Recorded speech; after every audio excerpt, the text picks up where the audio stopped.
Okay, start करते हैं biology. और बायोलॉजी में हम लोग प्लांट किंगडम यानी पादप जगत के बारे में पढ़ रहे थे, जिसमें लास्ट लेक्चर में हम लोगों ने हेलोफाइटा जो फाइलम है उसमें एल्गी और फंगस, यानी अगर हम फंगस की बात करें तो कवक और एल्गी की बात करें तो शैवाल के बारे में पढ़ लिया था, है ना। तो एक क्विक रिवीजन करेंगे और फिर आगे बढ़ेंगे।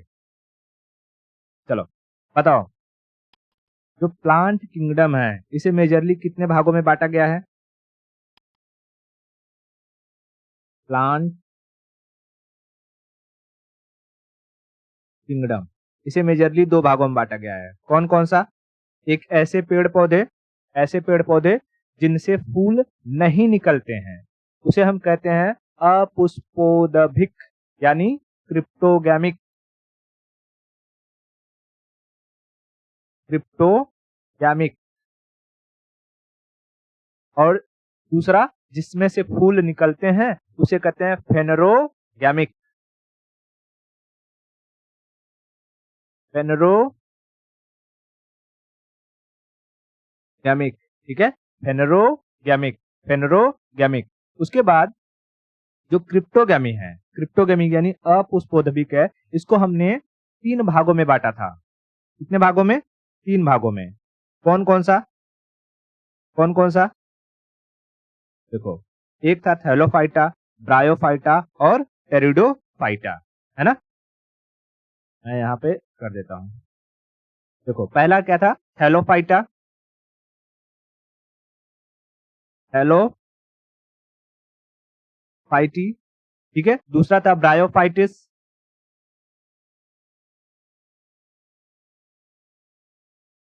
ब्रायोफाइटस। और तीसरा है टेरिडोफाइटस। टेरिडोफाइटस,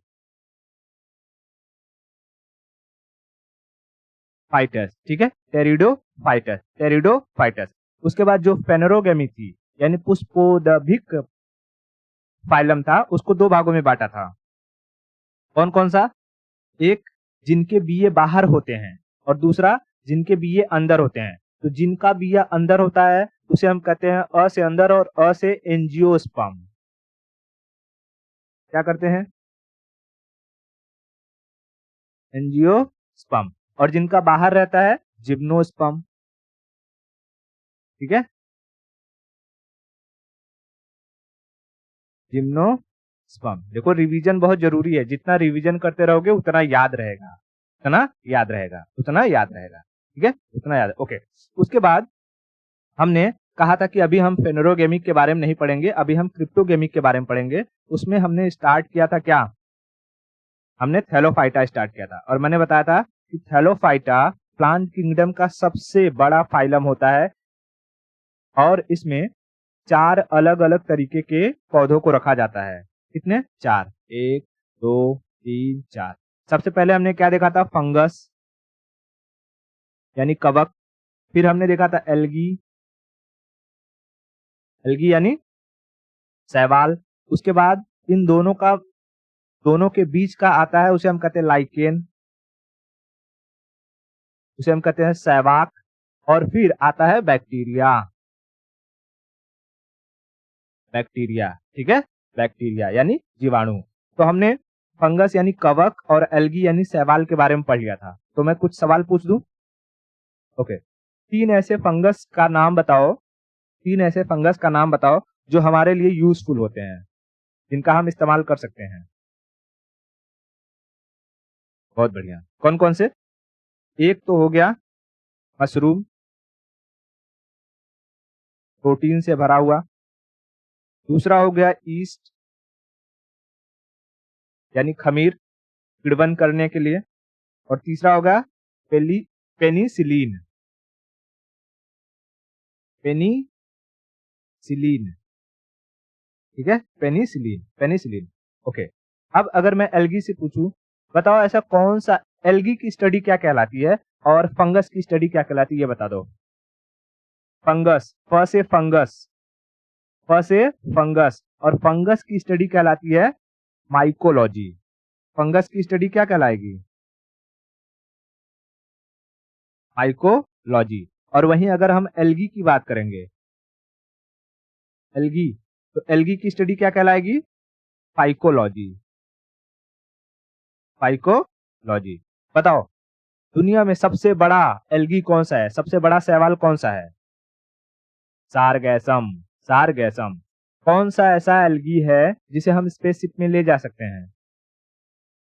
कोलोरेला। कोलोरेला। नाइट्रोजन की पूर्ति कर देता है कौन? Blue green algae. कछुए की पीठ पर उग जाता है? प्रोटोडर्मा। बहुत बढ़िया, प्रोटोडर्मा। अच्छा, लाल सागर में पाया जाता है? ट्राइकोडेस्मियम। ट्राइकोडेस्मियम। ठीक है, इतना रिवीजन हो गया। चलो अब हम चलते हैं, समझते हैं लाइकेन के बारे में। ठीक है, लाइकेन मैं यहाँ हेडिंग डाल देता हूं, लाइकेन। अब हिंदी में इसे लाइकन कहो, ठीक है, लाइकन कहो या सहवाक कहो, सहवाक। ठीक है, ये देखो, ये जो लाइकन होता है ये फंगस और एल्गी, एल्गी दोनों के बीच का होता है। यानी इसमें फंगस के भी गुण देखने को मिलते हैं और एल्गी के भी गुण देखने को मिलते हैं। ठीक है, फंगस के भी गुण देखने को मिलते हैं और एल्गी का भी गुण देखने को मिलता है। समझ में आ रहा है? Okay, okay. तो कहेगा कि बताओ फंगस और एल्गी, फंगस, ध्यान से सुना, फंगस और एल्गी को जोड़ने वाला कड़ी किसे कहते हैं? फंगस और एल्गी को जोड़ने वाला कड़ी किसे कहते हैं? वो कहते हैं एल्गी को, लाइकेन को। लाइकेन यानी सहवाक को। ठीक है, सहवाक को। अब जैसे हमने देखा था कि दुनिया में अलग अलग तरीके के फंगस पाए जाते हैं, अलग अलग तरीके के एल्गी पाए जाते हैं, तो वैसे ही हजारों तरीके के लाइकेन्स भी पाए जाते हैं। ठीक है, हजारों तरीके के लाइकेन्स भी पाए जाते हैं। अमूमन ये जो लाइकेन्स होते हैं, ये जो लाइकेन्स होते हैं ये ब्लू कलर के पाए जाते हैं। ठीक है, इनका अगर ओरिजिनल हम देखेंगे, जैसे बहुत सारे हजार लाइकेन है, तो हजार में से 50-60% जो लाइकेन होते हैं उनका कलर कैसा होता है? ब्लू होता है। ठीक है, तो इसका याद रखना, कलर कैसा होता है? कलर ब्लू होता है। और ये जो लाइकेन होते हैं ये एनवायरमेंट के प्रति बड़े ही सेंसिटिव होते हैं, जैसे कि पोल्यूशन सेंसिटिव होते हैं। अगर हवा में कहीं पर भी बहुत ज्यादा पोल्यूशन हो जाए, जैसे कि SO2 सल्फर डाइऑक्साइड की मात्रा बढ़ जाए, तो ये ब्लू कलर से कन्वर्ट होकर के व्हाइट कलर के हो जाते हैं, मतलब मर जाते हैं, समझ लो एक तरीके का इनका ब्लीचिंग हो जाता है। तो कहेगा कि एनवायरमेंटल इंडिकेटर किसे कहते हैं? फंगस, एल्गी, लाइकेन, बैक्टीरिया में से एनवायरमेंटल इंडिकेटर किसे कहते हैं? तो लाइकेन को कहते हैं। किसे कहते हैं? लाइकेन को। लाइकेन क्या हो जाता है? लाइकेन को हम बायोलॉजिकल इंडिकेटर कह सकते हैं। बायोलॉजिकल, एनवायरमेंटल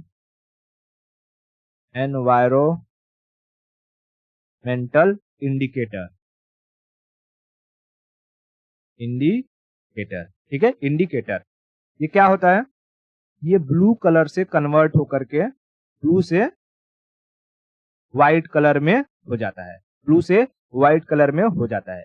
अमूमन एक किस गैस के बढ़ने की वजह से होता है नॉर्मली? तो ये sulphur dioxide, SO2, sulphur dioxide की मात्रा को ये बहुत जल्दी पहचान लेता है, और जैसे ही हवा में सल्फर डाइऑक्साइड की मात्रा बढ़ती है, सल्फर डाइऑक्साइड की मात्रा बढ़ती है, तो ये क्या हो जाता है?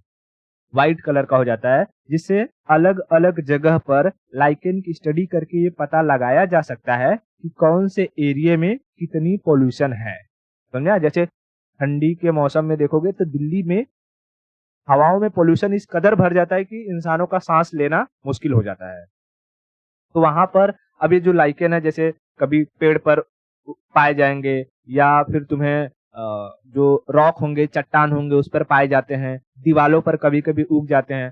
देखो, लाइकेन या शैवाल को मॉस यानी काई से कंफ्यूज मत करना, क्योंकि काई हेलोफाइटा के अंदर नहीं आता है। हेलोफाइटा के अंदर हमें बस यही 4 चीजें देखनी है, फंगस, एल्गी, लाइकेन और बैक्टीरिया। ठीक है, जो काई वगैरह है उनको जब हम ये अपना ब्रायोफाइटा वगैरह पढ़ेंगे, ठीक है, ब्रायोफाइटा यानी दूसरा फाइलम जब पढ़ेंगे तो उसमें समझेंगे काई इसमें आता है। ठीक है, अभी पहले इस पर ध्यान दो। हम लाइकेन की बात करें तो लाइकेन बताओ, लाइकेन को हम बायोलॉजिकल इंडिकेटर क्यों कहते हैं?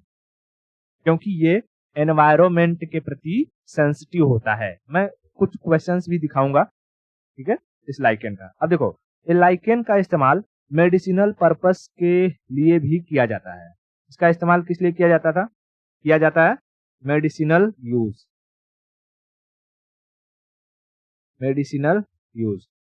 ठीक है, मेडिसिनल यूज। अब लाइकेन के जो नाम होते हैं बड़े ही अजीबोगरीब होते हैं, इसलिए हम कुछ फेमस लाइकेन्स के नाम याद रखेंगे जो एग्जाम में पूछे गए हैं।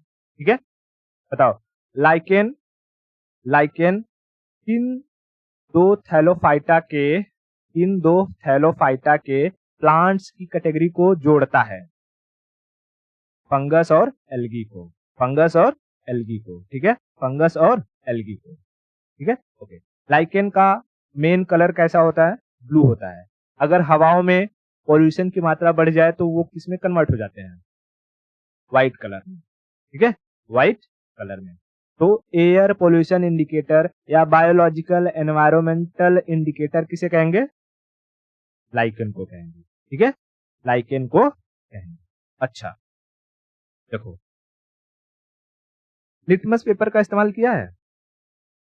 हाँ, एक्सपेरिमेंट करने के लिए करते होगे ना।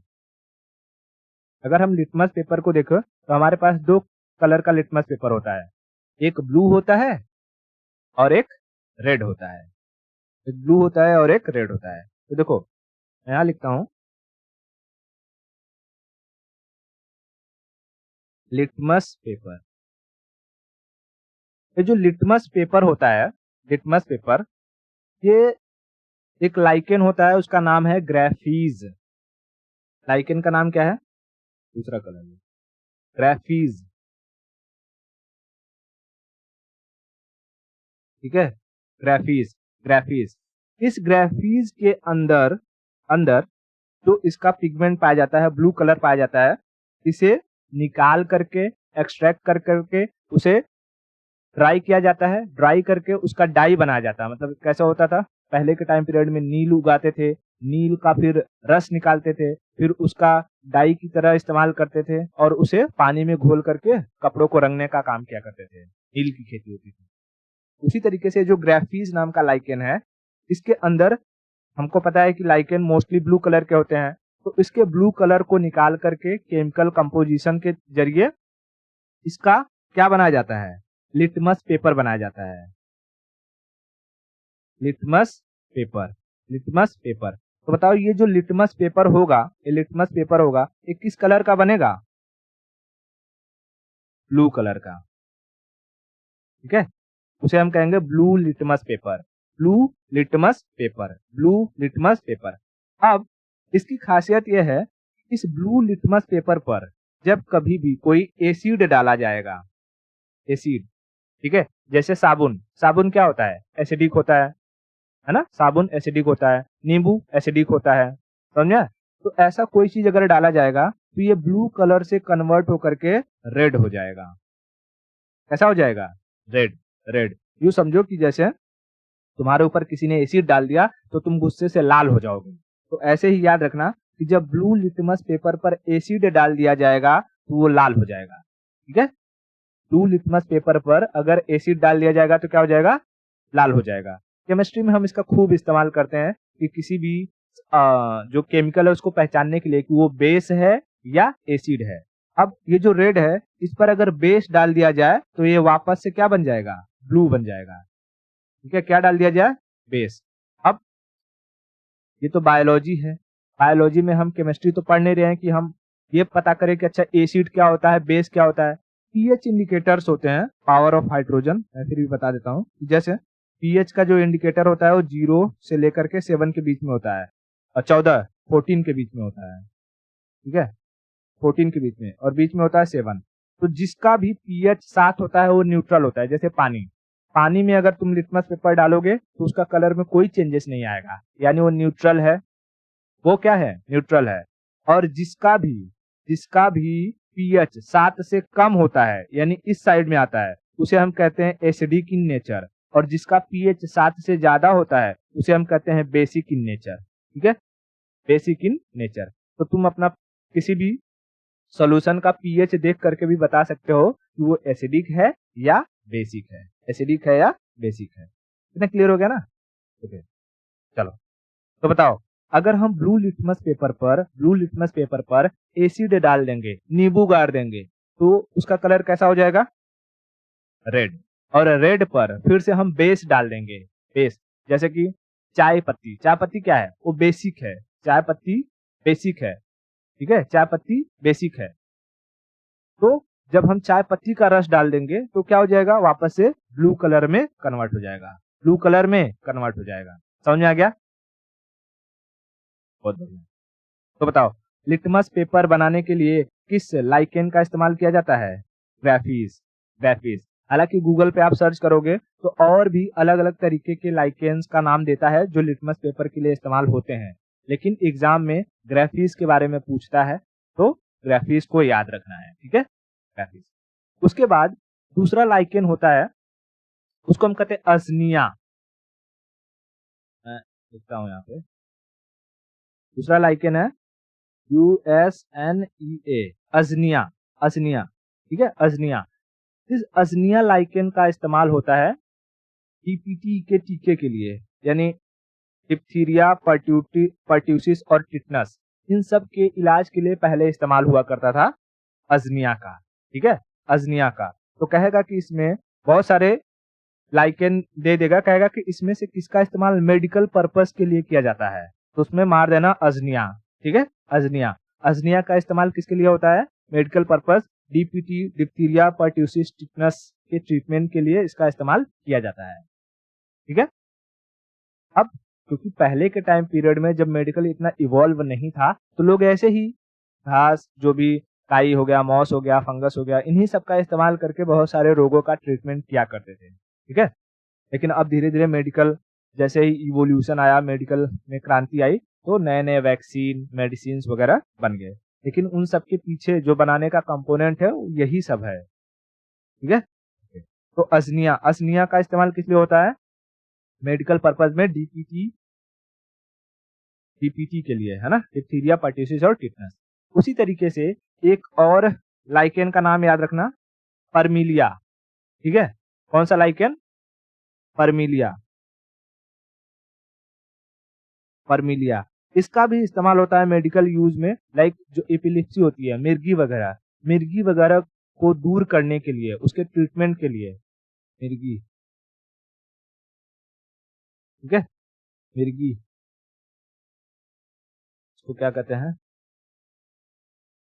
Just give me a second. Epilepsy, ठीक है, एपिलेप्सी, एपिलेप्सी, ठीक है, एपिलेप्सी। तो एपिलेप्सी के ट्रीटमेंट के लिए किसका इस्तेमाल होता है? परमिलिया नामक लाइकेन का, ठीक है, परमिलिया नामक लाइकेन का। अब हम एक काम कर लेते हैं, बहुत सारे ऐसे क्वेश्चंस हैं जो एग्जाम में पूछे गए हैं, मैं आपको दिखाता हूं ताकि आपको ये समझ में आए कि अच्छा लाइकेन से किस तरीके के सवाल पूछे जाते हैं। फंगस वगैरह और शैवाल जो है, ये अपना एल्गी वगैरह से तो क्वेश्चन हम सॉल्व कर लेते हैं, लेकिन लाइकेन से बड़े ही ऊट पटांग सवाल पूछते हैं, क्योंकि ये थोड़े से नाम इनके ना अजीबोगरीब होते हैं। जैसे ग्राफीज को आप कंप्यूटर के ग्राफिक्स कार्ड से याद रखो, ग्राफिक्स होता है ना कंप्यूटर में, उससे याद रख सकते हो। मैं जस्ट याद रखने के लिए बता रहा हूँ कि कंप्यूटर का ग्राफिक्स, क्योंकि ग्राफिक्स का मोस्टली इस्तेमाल क्या होता है, बढ़िया ग्राफिक्स रहेगा तो उसमें एनिमेशन वगैरह चीजें अच्छे से और दिखाई देती हैं, बढ़िया दिखाई देती हैं, कलर अच्छे दिखाई देते हैं। तो कलर, ब्लू लिटमस पेपर, क्योंकि वो ब्लू कलर है, तो कहेगा कि लिटमस पेपर कहाँ से प्राप्त किया जाता है? तो ग्राफीज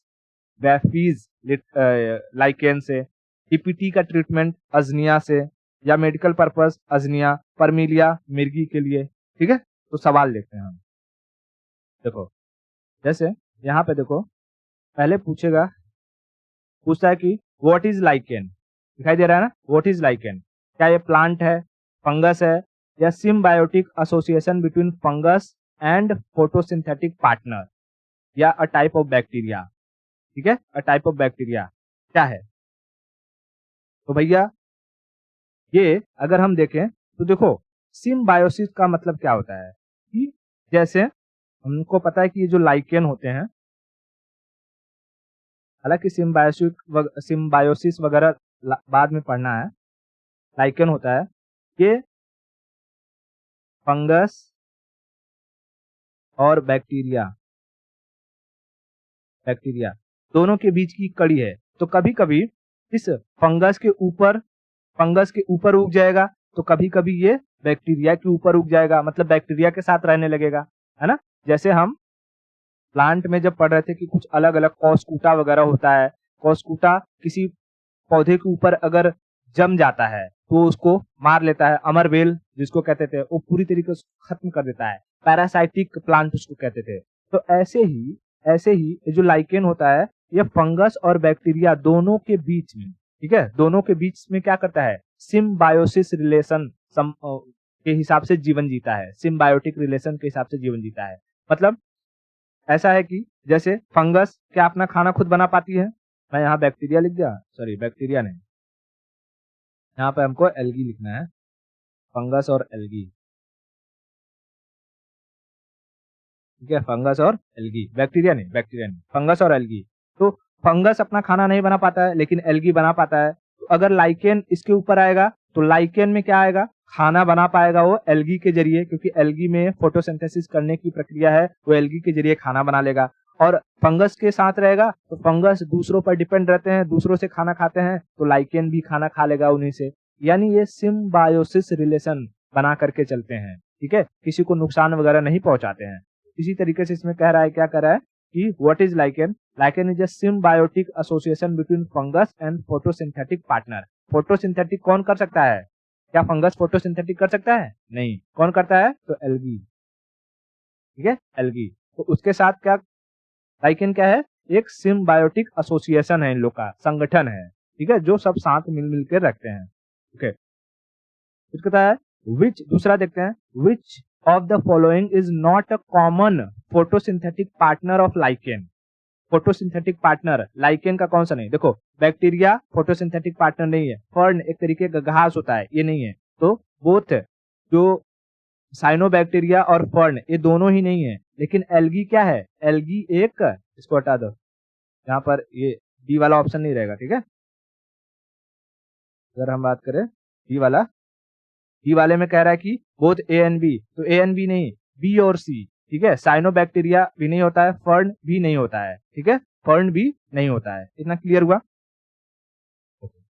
ओके, ठीक है। तीसरा हम कहते हैं lichen can be found which of the following habitat. Lichen कहाँ पाए जाएंगे, तो देखो लाइकेन ना डेजर्ट में भी मिल जाएंगे, मैंने बताया कि पेड़ पर भी उग जाते हैं, दीवालों पर उग जाते हैं, ठीक है, घास में उग जाते हैं, कहीं हर जगह मिल जाएंगे। तो डेजर्ट में पाए जाएंगे, टुंड्रा जहां बहुत ठंड पड़ती है वहां पर भी मिल जाते हैं, रेन फॉरेस्ट जहां बहुत घने जंगल है, बारिश जमाजम होती है, पेड़ बड़े बड़े होते हैं, वहां पर भी पाए जाते हैं। तो all of the above, lichen हर जगह पाए जाते हैं। ठीक है, लाइकेन हर जगह पाए जाते हैं, लाइकेन हर जगह पाए जाते हैं। ठीक है, लाइकेन हर जगह पाए जाते हैं। ओके, इतना क्लियर है। हाँ, इसमें बैक्टीरिया अगर देखें तो बैक्टीरिया भी अपना खाना बना लेते हैं वैसे, साइनोबैक्टीरिया, हाँ ये कह सकते हैं कि साइनोबैक्टीरिया भी अगर खाना बना लेता है, इसमें भी फोटोसिंथेसिस पाया जाता है। हालांकि बैक्टीरिया के अंदर न्यूक्लियस नहीं पाया जाता है, लेकिन ये भी अपना खाना वगैरह बना लेते हैं। ठीक है, ये भी अपना खाना बना लेते हैं, इसका अलग अलग इस्तेमाल हो जाता है बैक्टीरिया वगैरह का। तो हम कह सकते हैं कि इसमें जो फोटोसिंथेटिक पार्टनर में लाइकेन का ये भी आ जाएगा। ठीक है, ये भी आ जाएगा क्योंकि ये फोटोसिंथेसिस कर पाएगा, लेकिन ये फर्न नहीं आएगा। फर्न फर्न के ऊपर ये नहीं उगता है। ठीक है, फर्न के ऊपर नहीं उगता है। हालांकि फर्न भी एक तरीके का घास है, अगर देखोगे तो वो भी खाना बना लेगा, क्योंकि घास तो अपना खाना भोजन खुद ही बनाते हैं, लेकिन फर्न के ऊपर ये जो लाइकेन वगैरह है ये नहीं उगते हैं, ये नहीं उगते हैं। इतना क्लियर है? तो मेरे हिसाब से तो साइनोबैक्टीरिया भी नहीं होना चाहिए और फर्न भी नहीं होना चाहिए, बट एक बार चेक कर लेना। कंसेप्ट क्लियर है? अब इसको पता है कि क्या आंसर क्या है क्या नहीं, ठीक है? ओके, तो तीसरा क्या आ गया? तीसरा में तीनों आएंगे कि भाई लाइकेन जो है डेजर्ट में भी, टुंड्रा में भी, रेन फॉरेस्ट में भी, हर जगह उग सकते हैं, हर जगह उग सकते हैं। उसके बाद कहता है कि what is the primary role of the fungal partner in the lichen association. अगर लाइकेन फंगस के साथ है तो फंगस का प्राइमरी रोल क्या होता है? To provide the substrate for the photosynthetic. क्या फंगस फोटोसिंथेसिस कर पाता है? तो नहीं, पहला गलत हो गया, पहला वैसे ही गलत हो गया। दूसरा कहता है to provide nutrient for the photosynthetic partner. Photosynthetic partner क्या ये न्यूट्रिएंट प्रोवाइड करता है? न्यूट्रिएंट दे देगा, लेकिन फोटोसिंथेटिक कोई इसमें है ही नहीं है, तो ये भी हो गया।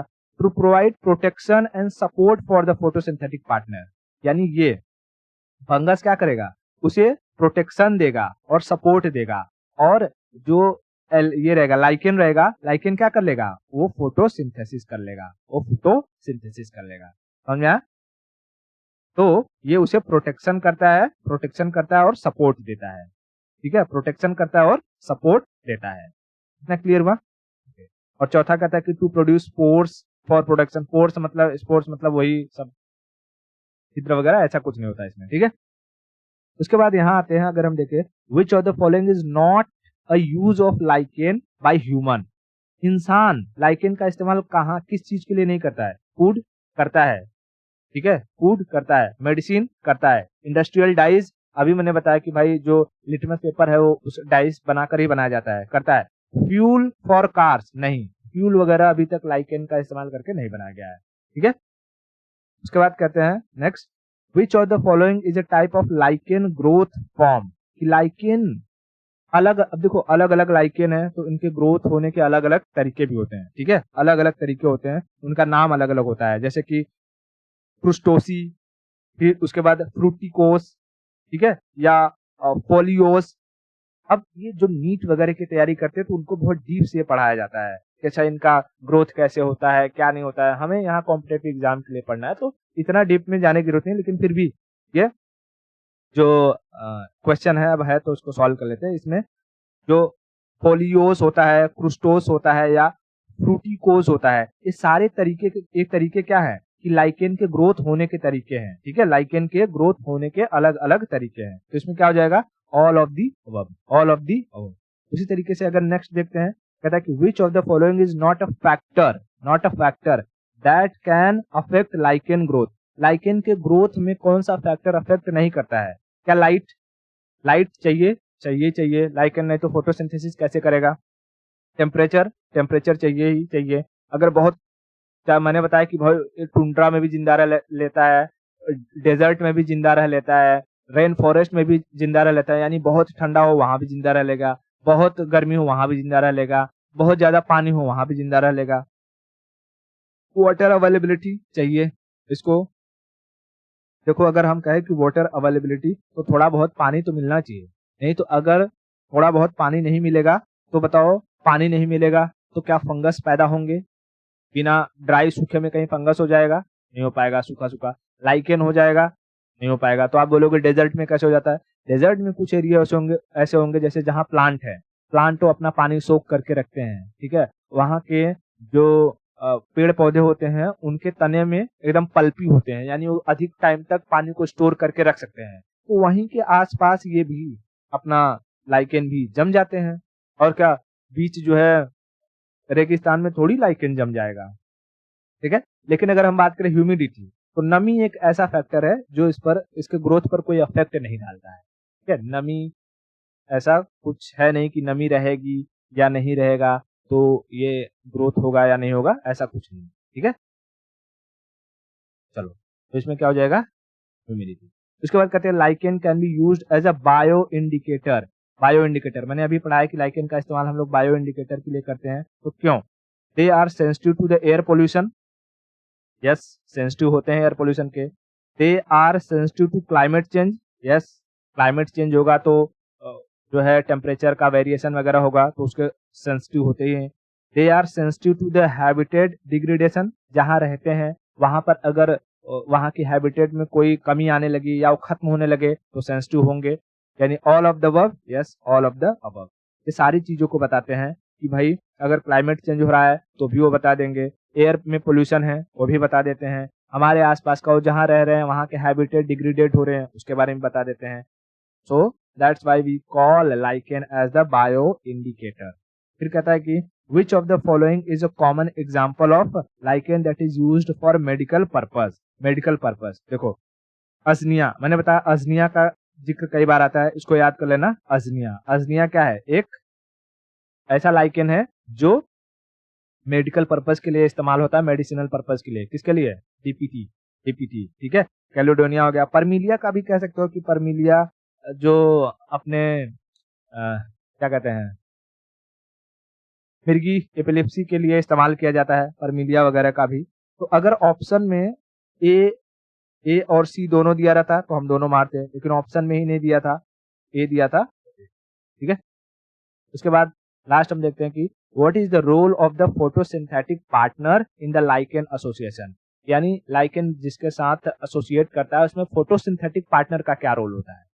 तो फोटोसिंथेसिस क्या करेगा, खाना बनाएगा, है ना, खाना बनाएगा, और खाना बनाएगा तो एनर्जी मिलेगी। कहता है कि पहला कहता है, ये कहता है कि to provide nutrients for the fungal partner, नहीं, to provide protection and support, ये तो फंगस का होता है, फंगस का काम होता है प्रोटेक्शन एंड सपोर्ट देना।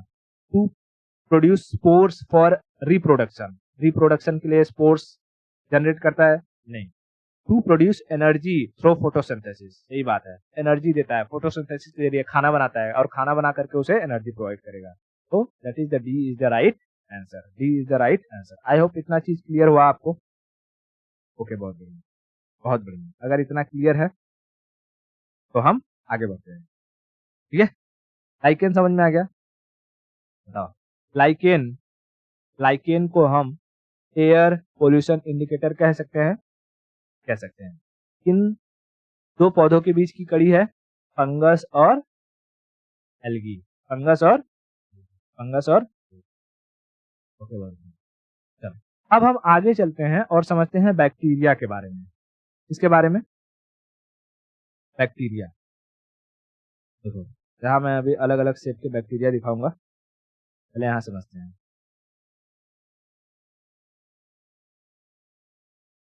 बैक्टीरिया, बैक्टीरिया क्या,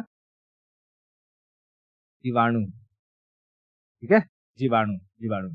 अब पहले हमें क्या लगता था कि बैक्टीरिया क्या है, एक तरीके के कीड़े मकोड़े में आते होंगे, लेकिन ये छोटे छोटे पौधे होते हैं, ठीक है, छोटे छोटे पौधे होते हैं, ये प्लांट टाइप है।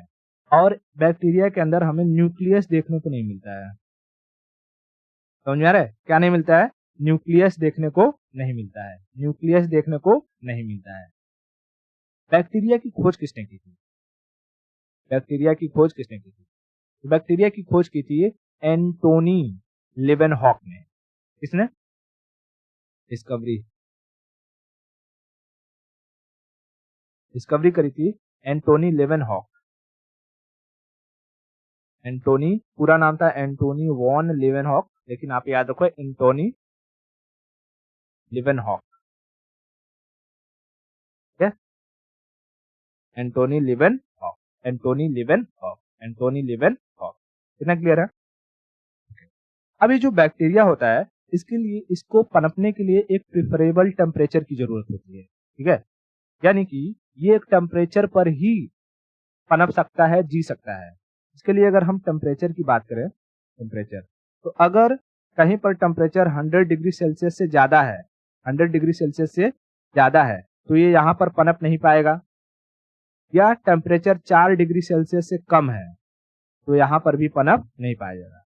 यानी आप किसी चीज को खौला दो, खौला दो तो खौल जाएगा, तो 100 डिग्री सेल्सियस से ऊपर ही चला जाएगा तो बैक्टीरिया मर जाएंगे। या फ्रिज में रख दो तो फ्रिज में 0 डिग्री चला जाता है, 3 डिग्री 2 डिग्री हो जाता है, तो भी बैक्टीरिया मर जाएंगे। इसलिए अगर रात का कोई खाना है, खाना बच गया है, तो या तो आप उसे बार बार गर्म करके रखो, या तो आप उसे फ्रिज में रख दो, तो क्या रहेगा, सुरक्षित रहेगा, सुरक्षित रहेगा, ठीक है, सुरक्षित रहेगा। अब देखो, हमने बैक्टीरिया के बारे में समझा था कि अलग अलग जो बैक्टीरिया होते हैं, मतलब कि बैक्टीरिया होते हैं वो डिजीज फैलाते हैं, है ना, डिजीज फैलाते हैं। और ये जो बैक्टीरिया हैं अलग अलग शेप एंड साइज के होते हैं। मैं यहाँ पर दिखा देता हूँ। जैसे ये देखो, ये वाला पोंछ निकला हुआ है जैसे यूग्लिना की तरह दिख रहा है, ये क्या है, विब्रियो कॉलरा। इससे क्या फैल जाता है, कॉलरा डिजीज, है ना, कॉलरा, उसी को तो हैजा कहते हैं। बैक्टीरिया का ठीक याद है, डीप सिटी का कुटनी है हैजा, ओके, है ना, कॉलरा। उसके बाद ये जो पैलिडम, पैलिडम, सिफिलिस, सिफिलिस इसी से फैलता है ना, सिफिलिस, गोनोरिया, तो पैलिडम से फैलता है। इसका शेप ऐसे रहता है, केचुए की तरह रहता है, पतला सा एकदम। लेकिन ये सब क्या है, कीड़े मकोड़े हैं नहीं, या जूलॉजी में आते हैं नहीं, ये सारे पौधे हैं। ठीक है, इनको जब माइक्रोस्कोप से जूम करके देखा गया तो इनके शेप इस तरीके से दिखाई देते हैं। उसी तरीके से साल्मोनेला टाइफी, टाइफाइड, देखो ऐसे पूरा पैर वैर एकदम निकाल के रखता है, टाइफाइड फैला देता है। ठीक है, टाइफाइड फैला देता है। उसी तरीके से जो ये है स्ट्रेप्टोकोकस निमोनिया, निमोनिया फैला देता है ना। कोलिस्ट्रीडियम टिटानी, ये टिटनस कर देता है, टिटनस, समझा रहा है क्या, ओके, ठीक है। तो ऐसे ही टीबी वगैरह का जो बैसिलस है, टीबी वगैरह फैला देता है सब। तो सारे अलग अलग शेप के क्या होते हैं, ये बैक्टीरिया होते हैं जो बीमारी फैलाने का काम करते हैं। अब जैसे मैंने स्टार्टिंग में बताया था कि चाहे वो फंगस हो, एल्गी हो, लाइकेन हो, इनके अगर नेगेटिव इम्पैक्ट है तो कुछ पॉजिटिव इम्पैक्ट भी होते हैं। ठीक है, नेगेटिव इम्पैक्ट है तो इनके कुछ पॉजिटिव इम्पैक्ट भी होते हैं। जैसे जैसे अगर हम पॉजिटिव की बात करें तो जितने भी जानवर होते हैं, जानवरों की आंतों में जो खाना खाते हैं, घास फूस वगैरह खाते हैं, उनको पचाने के लिए उनकी आंत में पाए जाते हैं बैक्टीरिया। उनकी आंत में पचाने के लिए क्या पाए जाते हैं, बैक्टीरिया। तो जानवरों में खाना को पचाने का काम कौन कर देता है, बैक्टीरिया। तो कहेगा कि जानवरों में बैक्टीरिया कहाँ पाए जाते हैं, तो उनके इंटेस्टाइन यानी आंत में। एनिमल्स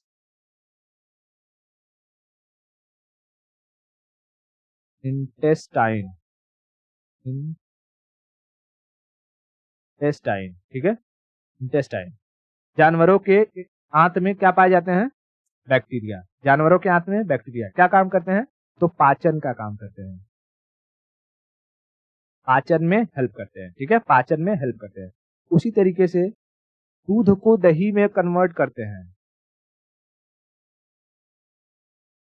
दूध को दही में कन्वर्ट करते हैं। कौन कन्वर्ट करेगा, कौन कन्वर्ट करेगा, बैक्टीरिया करेंगे। कौन सा बैक्टीरिया है, तो लैक्टोबैसिलस, है ना, लैक्टोबैसिलस, लैक्टोबैसिलस, लैक्टोबैसिलस, लैक्टोबैसिलस। तो दूध को दही में कन्वर्ट करना, बैक्टीरिया। बैक्टीरिया ना हो तो क्या दूध दही बनेगा, बिल्कुल नहीं बनेगा, बिल्कुल भी नहीं बनेगा। तो कुछ बैक्टीरिया ऐसे हैं जो हमारे लिए अच्छे भी हैं। उसी तरीके से जो लेदर इंडस्ट्री होती है, चमड़ों की जो इंडस्ट्री होती है, वहां पर अगर देखोगे आप लेदर को देखोगे तो भाई चमड़ा जो होता है, चमड़े में बाल होते हैं, है ना, ऐसे ऐसे बाल निकले रहते हैं। तो जब कोई सामान बनाना रहेगा चमड़े से तो पहले इन बाल को हटाना बहुत जरूरी है। तो इन बालों को खदड़ करके रूट से निकालने के लिए बैक्टीरिया का इस्तेमाल किया जाता है, और वो बैक्टीरिया इन बालों को खा करके क्या कर देते हैं, निकाल देते हैं। तो इस प्रोसेस को हम कहते हैं टैनिंग प्रोसेस। क्या कहते हैं, टैनिंग। तो तीसरा याद रखना, leather industry, leather industry, leather industry, leather industry में टैनिंग के लिए, tanning, tanning, tanning process, tanning process कहेगा कि टैनिंग प्रोसेस में किसका इस्तेमाल होता है, तो बैक्टीरिया का इस्तेमाल होता है। क्या होता है टैनिंग प्रोसेस, तो चमड़े से जो उसकी ऊपरी लेयर होती है, इपिडर्मिस, ठीक है, ऊपरी लेयर, हमने स्किन पढ़ा है, ऊपरी लेयर को क्या कहते हैं, डर्मिस, इपिडर्मिस, डर्मिस या इपिडर्मिस, बताओ फटाफट। ये तुम्हारे लिए है, उसको सोच के देख लेना, मैं हर चीज थोड़ी बताते रहूंगा। ठीक है, मैं ऑप्शन दे देता हूँ, डर्मिस या एपिडर्मिस, है ना। डर्मेटोलॉजी कहते हैं, स्किन रोग को जो विशेषज्ञ होता है उसको क्या कहते हैं हम लोग, डर्मेटोलॉजिस्ट, ठीक है। अब इतने से समझ जाओ। तो ऊपर के चमड़े को खा करके निकाल देना बैक्टीरिया का काम होता है, उसे हम टैनिंग कहते हैं। टैनिंग प्रोसेस कहाँ इस्तेमाल होता है, लेदर इंडस्ट्री में, लेदर इंडस्ट्री में। उसी तरीके से जो हमारे हमारे यहाँ पर भारत में खेती होती है, खेती, फार्मिंग, फार्मिंग यानी खेती। खेती में हमने बताया कि हमारे खेतों में नाइट्रोजन, फास्फोरस और पोटेशियम, एनपीके, इन तीनों की कमी होती है। इन तीनों की क्या होती है, कमी होती है। और जब हम एयर की बात करते हैं, हवा, हवा तो कई गैसों का मिश्रण है। इसमें ऑक्सीजन भी है, नाइट्रोजन भी है, कार्बन डाइऑक्साइड भी है, सल्फर डाइऑक्साइड भी है, NO2, मतलब और भी चीजें हैं, है ना।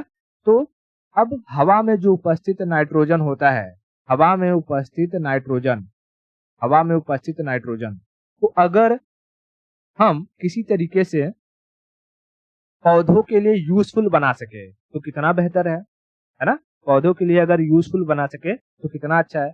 तो इसी तरीके से खेती में जब हम दलहनी फसल लगाते हैं, दलहनी फसल, दलहन मतलब जिनसे दाल मिलता है, जैसे कि चना, मटर, मसूर, ठीक है। जब ये सब फसल लगाते हैं तो इन फसलों की, अगर मैं ऐसे बनाऊं कि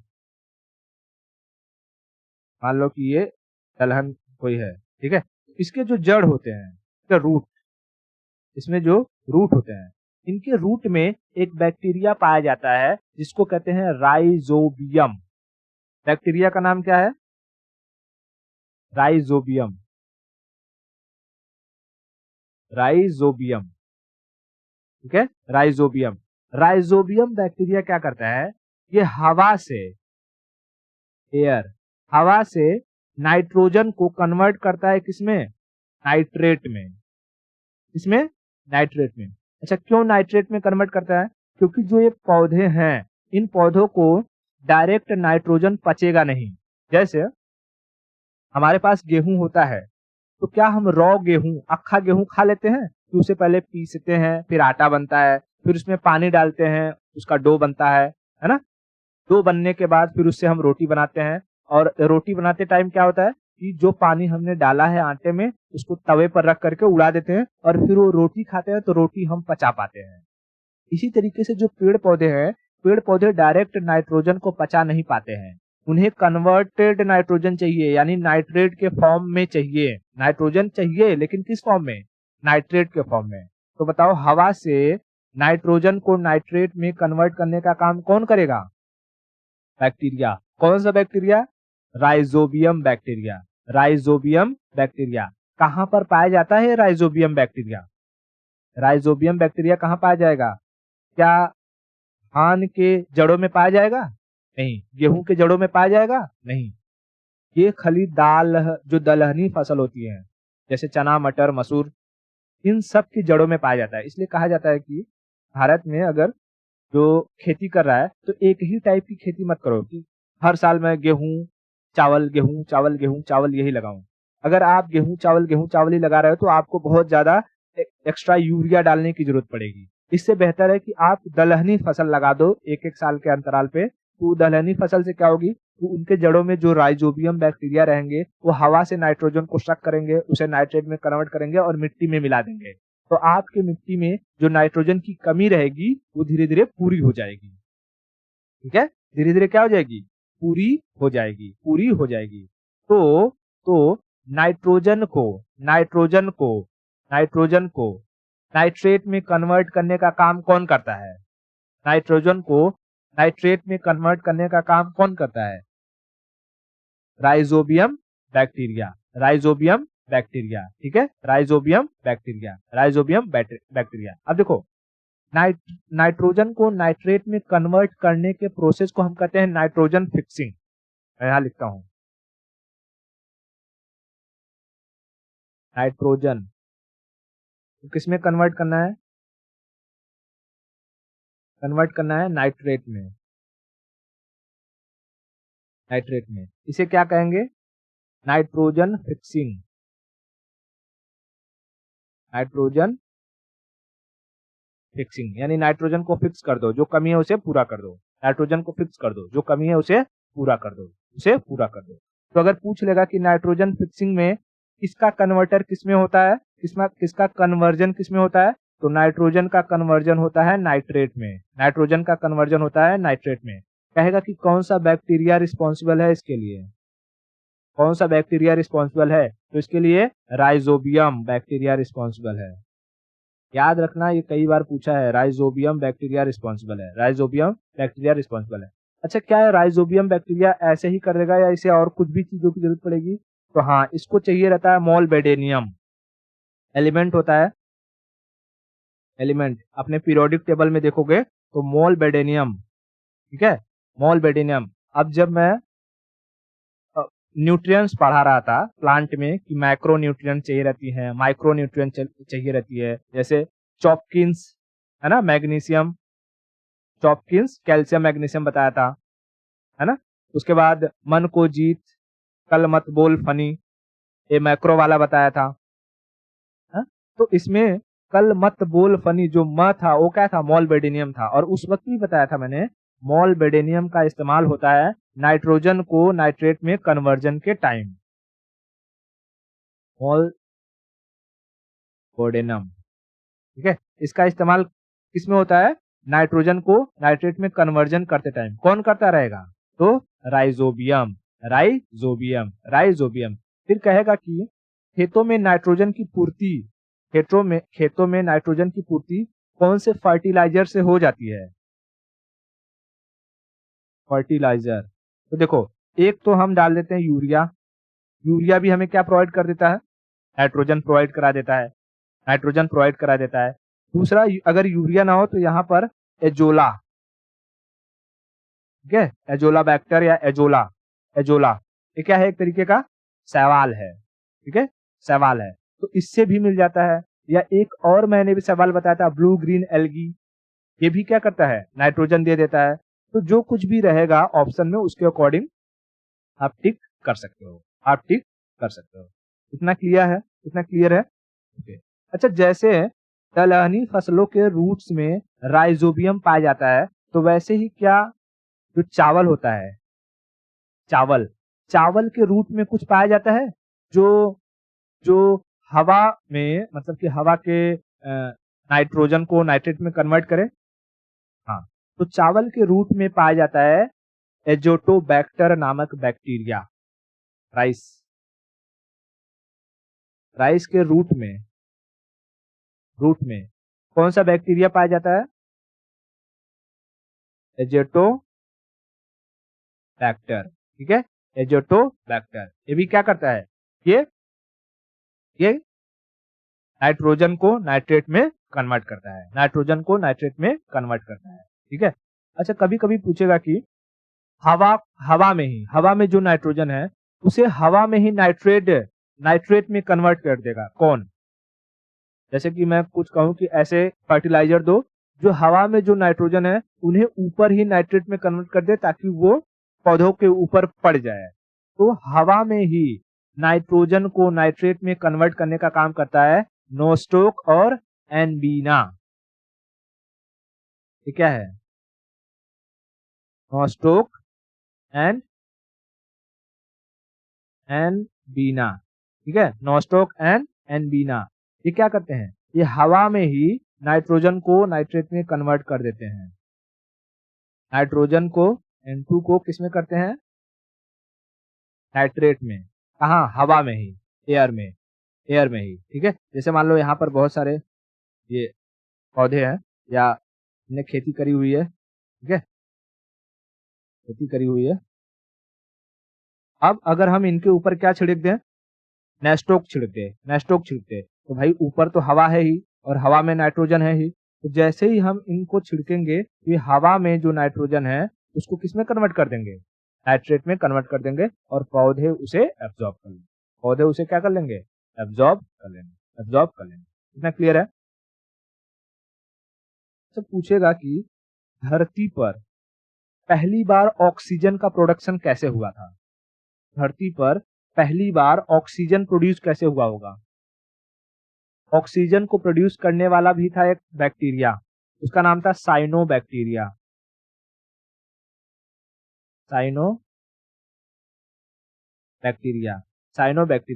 साइनोबैक्टीरिया ने क्या किया था? धरती पर पहली बार ऑक्सीजन का प्रोडक्शन किया था। ऑक्सीजन का प्रोडक्शन किया था। धरती पर पहली बार ऑक्सीजन को प्रोड्यूस करने वाले बैक्टीरिया का नाम क्या है? Cyanobacteria. Cyanobacteria cyanobacteria cyanobacteria. I hope bacteria से रिलेटेड सारी इंफॉर्मेशन यहाँ पर मिल गई होगी। अब देखो, ये जो बैक्टीरिया है, जैसे कि ये हमारे दूध वगैरह को खराब कर देते हैं, भोजन को खराब कर देते हैं, तो दूध को बचाने के लिए हम लोग पास्चराइजेशन मेथड क्या होता है, इसकी डिस्कवरी किसने करी थी? ठीक है, इसमें कितना टेम्परेचर रखना पड़ता है, और उसके बाद लॉन्ग टर्म होल्डिंग या low temperature short term holding वगैरह क्या होता है, इसके बारे में समझेंगे लेकिन नेक्स्ट लेक्चर में। आज के लिए